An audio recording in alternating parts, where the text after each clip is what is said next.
గీత వృత్తిని నమ్ముకున్న గౌడన్నలకు శాపంగా మారింది. తాతల కాలం నుంచి ఈ తాటి చెట్లకు కళ్ళు గీస్తూ జీవనం కొనసాగిస్తున్నారు. అయితే తన వ్యవసాయ పొలంలో ఉన్నాయంటూ ఓ వ్యక్తి 55 తాటి చెట్ల వరకు జేసీబీతో కూలగొట్టాడు. దీంతో తమ బ్రతుకులు బజారున పడ్డాయంటూ గౌడన్నలు ఆందోళన చేసిన సంఘటన వరంగల్ జిల్లా రాయపర్తి మండలంలోని గట్టికల్ గ్రామంలో చోటు చేసుకుంది. చెట్లను కూల్చిన వ్యక్తిపై చర్యలు తీసుకోవాలంటూ గౌడన్నలు ఆందోళన వ్యక్తం చేశారు.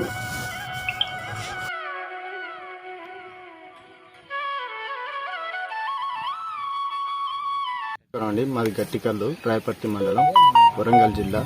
మేము తాటి చెట్ల మీదనే బతికే జీవనాధారం అండి మాది. అలాంటిది చిన్న లక్ష్మీనారాయణ అనే అతను నిర్కాశకంగా 50 తాళ్ళను బీకేసిండండి. 50 తాళ్ళను బీకేసి మేము తాళ్ళు ఎక్కితేనే బతికే పరిస్థితి మాది. అలాంటిది 50 చెట్లను బీకేసరికి మా బతుకులన్నీ రోడ్ల పడ్డాయి. అందుకని మాకు తగిన న్యాయం చేయాలని మీ ప్రెస్ ద్వారా కోరుకుంటున్నామండి. నా పేరు చిర యాక్సాయిలు.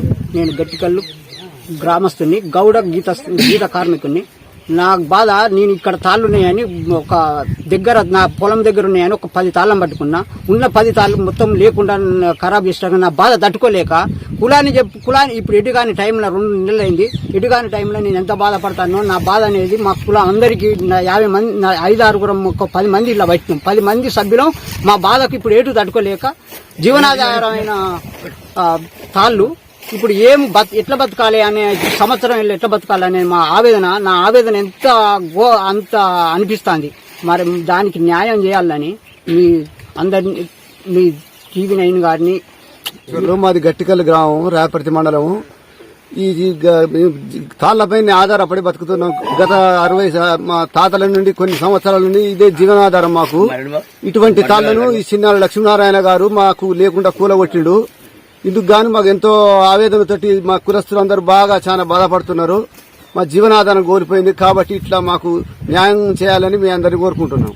రాయపర్తి మండలం గత 3 రోజుల క్రితం చిన్నాల లక్ష్మీనారాయణ అనే వ్యక్తి మా సంఘానికి ఎలాంటి సమాచారం లేకుండా, మా అధికారులకు ఎలాంటి సమాచారం లేకుండా దాదాపు 40-50 తాడి చెట్లు, కొన్ని 10ల సంఖ్యలో ఈత చెట్లు కూలిపోవడం వల్ల మా గౌడ కులస్తులందరూ దరిదాపు వాటి మీదనే ఆధారపడి జీవనం కొనసాగించేటువంటి వృత్తిని నమ్ముకుని బతికేటువంటి కులం ఇవాళ రోడ్డున పడే పరిస్థితి వచ్చింది.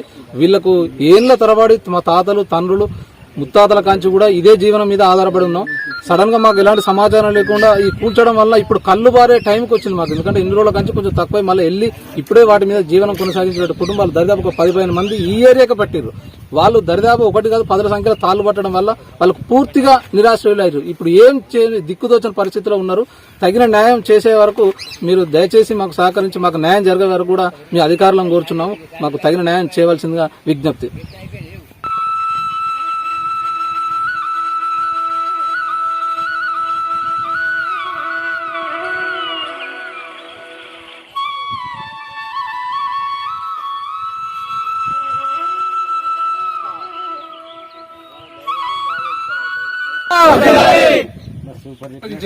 మరి ఆ విషయం కూడా మీ దృష్టికి తీసుకొస్తాను. ఆ విధంగా మాకు ఎలాంటి సమాచారం ఇవ్వకుండా పోలీసు వారు మరి ఎట్లా ఇచ్చిరో, వీళ్ళు ఎట్లా తీసుకుపోయారో పిటిషన్ అందులో ఉన్నది. కాబట్టి ఖచ్చితంగా శిక్షించే వరకు వీళ్ళని ఎవరెవరైతే ఉన్నారో దీని వెనక ఇతను సపోర్ట్ చేసి ఇంత కఠినంగా మాట్లాడడానికి